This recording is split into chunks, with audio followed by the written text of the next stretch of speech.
और जिनकी सत्य सत्ता के कारण सर्प में भी, रस्सी में भी सर्प की भ्रांति हो जाती है। ऐसा लगता है जिसमें सर्प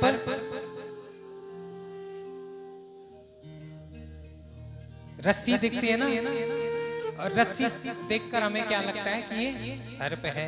ऐसी माया मोह कि जिनकी सत्ता है, जिसकी सत्य सत्ता से रस्सी में भी सर्प की भ्रांति हो जाती है, और जो अज्ञान के अंधकार को मिटाए, ऐसे सत्य को हम प्रणाम करते हैं। बोले सच्चिदानंद भगवान की जय। धर्म प्रोजत कैतवोत्र परमो निर्मत्सराणां सता वैद्यं वास्तव वस्तु शिवदं तापत्रयोन्मूलनम्। श्रीमद्भागवते महामुनिकृते किं वा परेरीश्वरः सत्यो हृदयवरुध्यते पृथिवी शुश्रूषुभिस्तत्क्षणात्। श्रीमद् भागवत कथा में निष्कपट परम धर्म का निरूपण किया गया है। बोले जिसके अंदर का मत्सर निकल जाए, निर्मत्सराणाम सताम। मत्सर किसे कहते हैं? सबसे पहले बात ये समझे, मत्सर, मत्सर का अर्थ है कि दूसरे को देखकर जिसके हृदय में जलन बोलते हैं ना जिसको, ऐसी प्रवृत्ति जिसकी हो जाती है कि उसका कैसे बन गया, मेरा कुछ नहीं बना, वो आगे बढ़ रहा है, मैं वैसे ही रह गया। दूसरे को देखकर जलन, इसी को मत्सर कहते हैं। अच्छा, मत्सर और मच्छर में ज्यादा अंतर नहीं है। मत्सर और मच्छर, मच्छर बाहर से काटता है, मच्छर बाहर से काटता है, और मत्सर अंदर से काटता है। बस यही अंतर। मच्छर के काटने से, बाहर से काटने में उसका उस रोग का निवारण हो सकता है। मच्छर काट ले तो उसके लिए औषधि है बनी, लेकिन मत्सर काट ले, मत्सर मत्सर मेरे से आगे मत्सर मत्सर, जिसको अंदर से मत्सर काटता है उसको सिर्फ भगवान का नाम ही उसके लिए दवाई है और कुछ नहीं है। और जबकि आपको एक बात बता दूं कि कंचन तजना सहज है, सहज त्रिया का नेह, मान बड़ाई ईर्ष्या तुलसी दुर्लभ के। कंचन, सोना, आप किसी को सोना खो गया, तज दिया आपने, वो सहज है, सहज त्रिया का नेह है। किसी की स्त्री चली गई छोड़ के, वो तब भी जी सकता है, लेकिन मान बड़ाई ईर्ष्या, जहां हमारे जगत में मान और बड़ाई होने लग जाती है, उसके बाद अगर हमारा कोई अपमान कर ले तो हमें सहन नहीं होता। जबकि संत को चाहिए, संत को क्या चाहिए, या व्यक्ति को क्या चाहिए, मनुष्य को क्या चाहिए कि वे मान और अपमान में एक समान रहे। जो एक समान रहता है उसको मत्सर नहीं काटता। आप हनुमान जी का नाम सुने ना, हनुमान, हनु, हनु का अर्थ होता है प्रतिष्ठा, हनु का अर्थ होता है हनन करना, और मान का अर्थ होता है प्रतिष्ठा। हनुमान, जिसने अपनी प्रतिष्ठा का ही हनन कर दिया वो हनुमान है। हनुमान जी लंका में गए ना, लंका में गए तो छोटा सा रूप बना के गए हैं। हनुमान जी छोटा सा रूप बना के गए, लेकिन जब कार्य करने की बारी आई तो बड़ा रूप। सीता माता के सामने गए तो छोटा रूप बना के गए, वो ये भी तो कह सकते थे, अतुलित बलधामं स्वर्ण शैलावदेहं धनुजवन कृशानं ज्ञानिनाम अग्रगण्यं सकल गुण निधानम वानराणामधीशं रघुपति परिव्यक्तं वातजातं नमामि। कितनी डिग्रियां हैं देखो हनुमान जी के पास।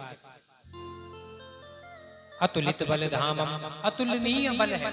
इतना बल है, बोले 10,000 हाथी में जितना बल है उतना एक दिग्गज हाथी में होता है, और 10,000 दिग्गज हाथियों में जितना बल होता है उतना इंद्र के एक ऐरावत हाथी में है, और 10,000 ऐरावत हाथियों में जितना बल है उतना एक इंद्र में है,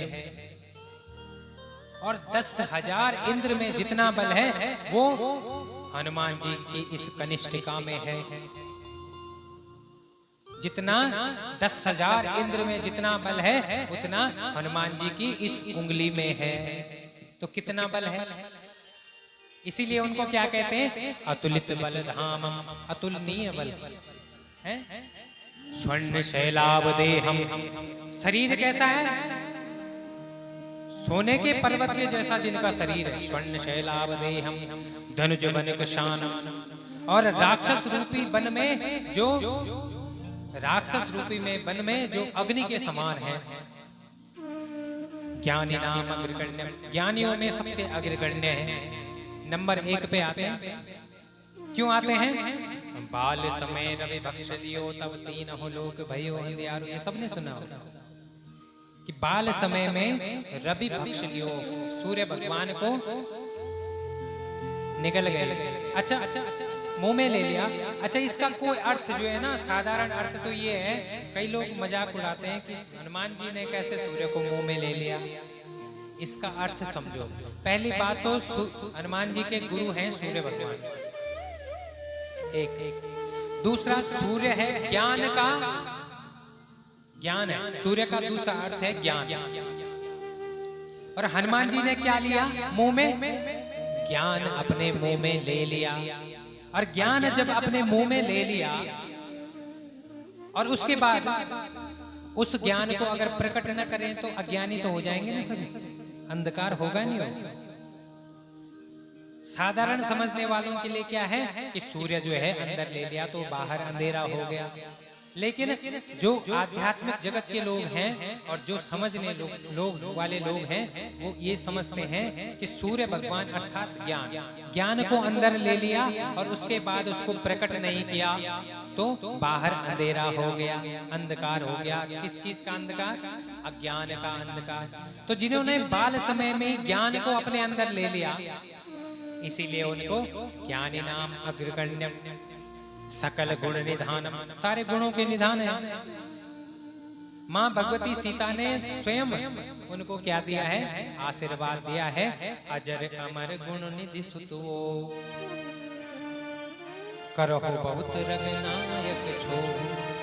अजर अमर गुण निधि, 3 वरदान दिए हैं और चौथा सुत।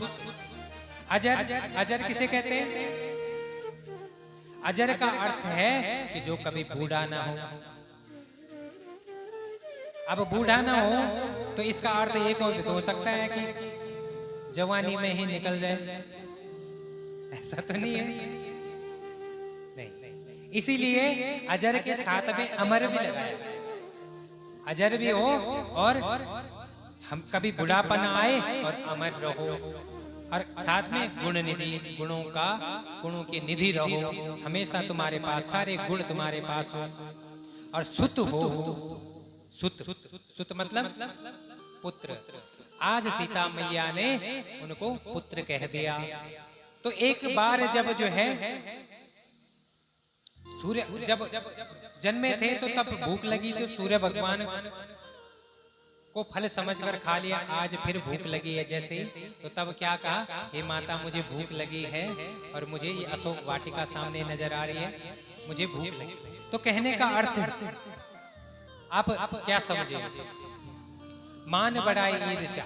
मैंने आपको हनुमान कहा ना कि हनु मतलब हनन करना, मान मतलब प्रतिष्ठा। जिसने अपनी प्रतिष्ठा का ही हनन कर दिया हो वो हनुमान है। तो जो एक मान और सम्मान में एक अवस्था जिसकी हो उसको मत्सर नहीं होता, उसको मत्सर वाली बीमारी नहीं होती। ठीक है। तो निर्मत्सर जो हो गया, बोला कैसा होना चाहिए व्यक्ति को, निर्मत्सराणाम सताम, उसको निर्मत्सर हो जाए, है ना।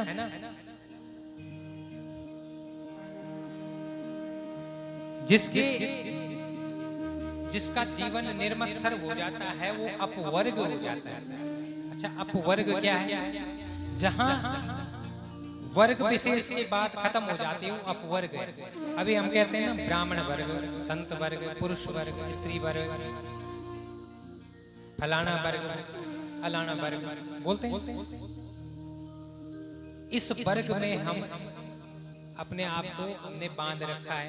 जिस दिन इस वर्ग से जो ऊपर उठ जाता है उसे अपवर्ग कहते हैं, और अपवर्ग जो हो जाता है उसी को मुक्ति मिलती है, वही मोक्ष प्राप्त कर सकता है।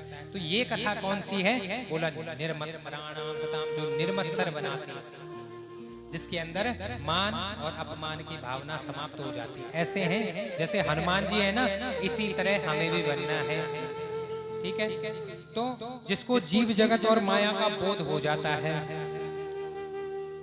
जीव जगत और माया का जिसको बोध हो जाता है और तीनों तापों से जो मुक्त हो जाता है, क्योंकि भगवान ने कहा ना कि तापत्रयोन्मूलनम, जो तीन तापों से हमें, आपने पहला श्लोक सुना होगा, सच्चिदानंद रूपाय विश्वोत्पत्त्यादि हेतवे तापत्रय विनाशाय, तीनों तापों का विनाश करने कौन? भगवान। तो जिनके तीनों ताप समाप्त हो जाते हैं उसके हृदय में भगवान अवरुद्ध हो जाते हैं।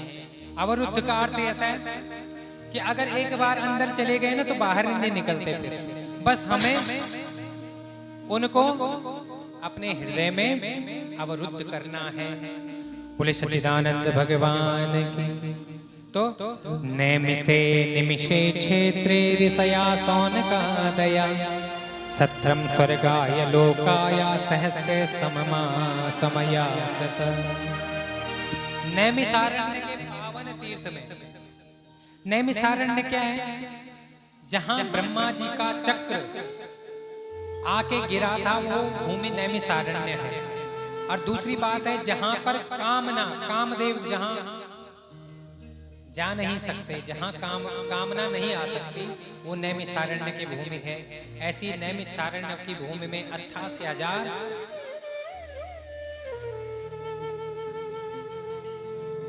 सब लोग काय के लिए बैठे हुए हैं? सत्संग, सत्संग की भावना लेकर।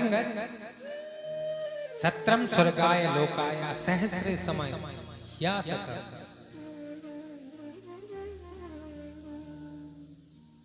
1000 वर्ष, 1000 वर्ष की सत्संग के लिए बैठे हुए। हमें तो 7 दिन हुए, 7 दिन के लिए हम यहाँ एकत्रित हुए हैं ना, लेकिन वे 1000 वर्ष के लिए इकट्ठे हुए। और आज जो है सबसे पहला सूत जी से सबसे पहला प्रश्न क्या है? किम श्रेयः शास्त्र सारः का स्व अवतार प्रयोजनम, किम कर्म के अवतारस्य धर्माकं शरणं गता। अब इन 6 प्रश्न हैं, इन 6 प्रश्नों के ही उत्तर हमें 7 दिन में मिलने हैं। पहला प्रश्न किम श्रेयः, प्राणी मात्र का मुख्य धर्म, परम धर्म क्या है? प्राणी मात्र का कल्याण कैसे होगा? शास्त्र सारा कहा, शास्त्रों का सार क्या है? स्व अवतार प्रयोजनम, भगवान जब संकल्प मात्र से इस भ्रुकुटी विलास सृष्टि लय हुई, भगवान की भ्रुकुटी चढ़ गई ना, इतने में सृष्टि समाप्त हो सकती है। जो संकल्प मात्र से जितने भी दुष्ट राक्षस हुए उनको संकल्प मात्र से समाप्त कर सकते हैं।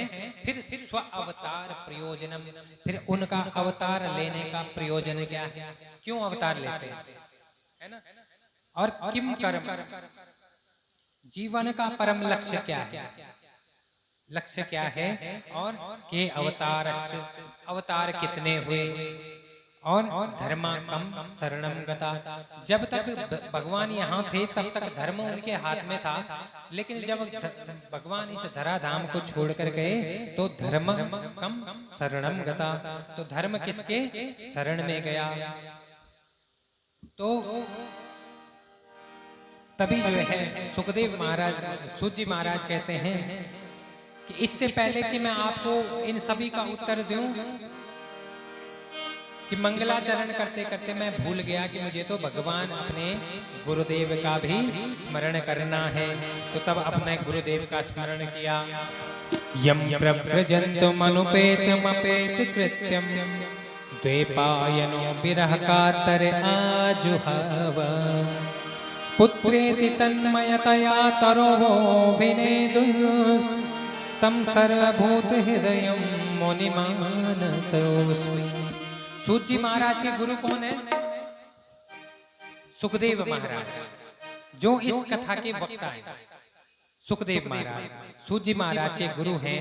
और पहले उनका क्या ध्यान किया? यम प्रव्रजन्तम अनुपेतम अपेत कृत्यम, जो जन्म लेते ही वन को चले गए। व्यास जी पीछे से पुत्र पुत्र हे पुत्र कहते रहे, लेकिन वे तो वन को निकल गए। लेकिन माया जिनको घेर नहीं सकती, जिन्हें परमात्मा स्वयं गर्भ में ही दर्शन दे गए, ऐसे परम सदगुरुदेव सुखदेव महाराज के चरणों में हम सभी लोग आइए वंदन करते हैं।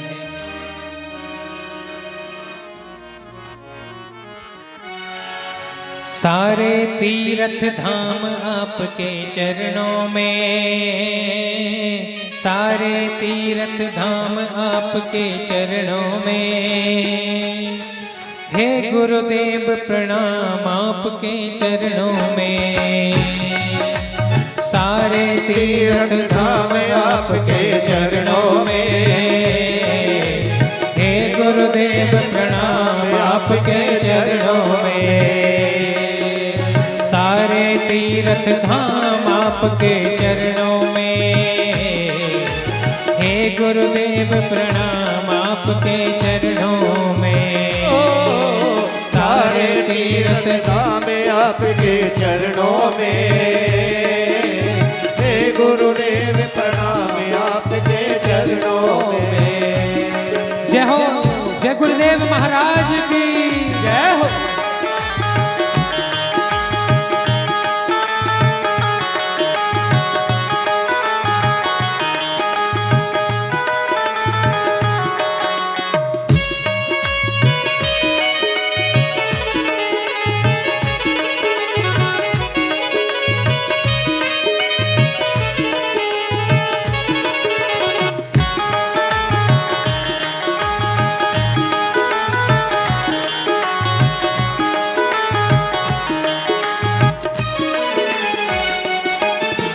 हृदय में माँ गौरी लक्ष्मी, कंठ शारदा माता है, कंठ शारदा माता है, कंठ शारदा माता है।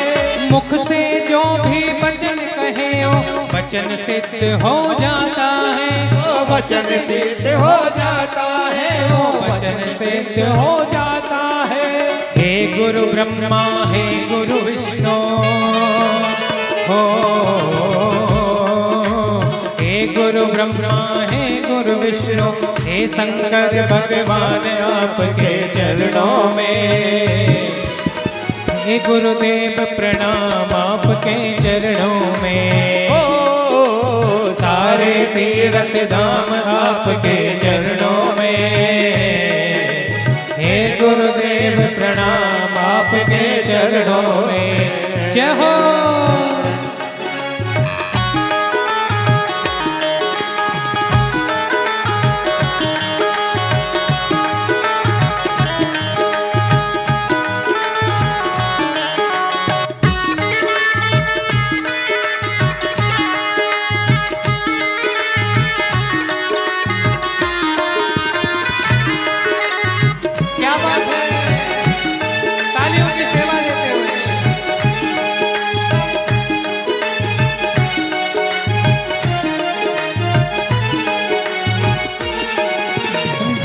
के दाता मात पिता है, आप कर्म के दाता हो, आप कर्म के दाता हो, आप कर्म के दाता हो।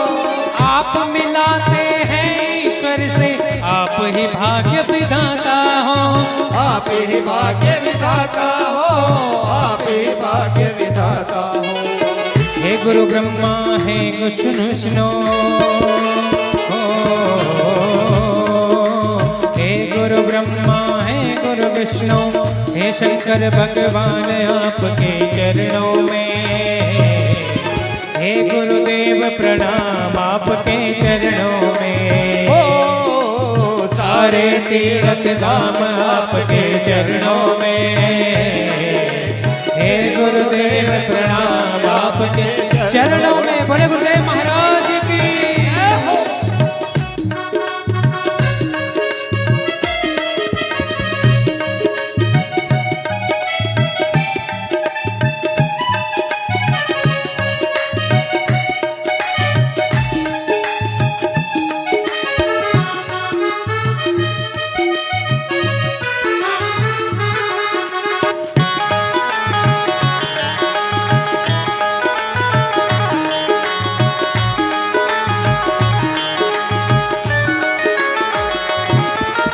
निर्बल को बलवान बनाते, मूरख को गुणवान गुरु।